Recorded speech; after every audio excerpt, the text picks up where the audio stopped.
Ахаа махаа сайхан утлаа. Одоо бид нэр тагийг авах гэж байна. Тагийг авлаа. Оо. Шаргалтаад байж байна. Хай. За хоёр дахь авлаа. Сайхан шаргалтай байж байна. Одоо чи яах ёстой лээ? Одоо нэг үстэй. Кампус дээр тавьж мотон банс үү. Тэгээ энэ бол хөрөх ёстой тийм ээ. Халуунаар нь идэн эсвэл ороод уцын хэрэггүй тайлбар гэж.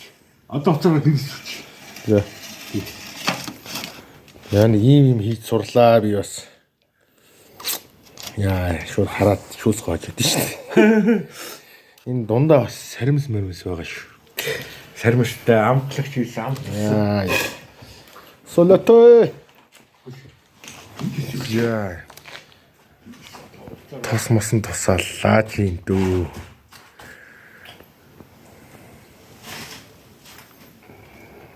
Ийм идэх сонирхолгүй дургу ингэж байхгүй л дээ. Намт бол ийм энэ нэ. Битээр идэж ийн л та. Шөнийн 2 цагт. Шөнийн 2 цагт гахаа махаа утаад идэж байгаа байхгүй.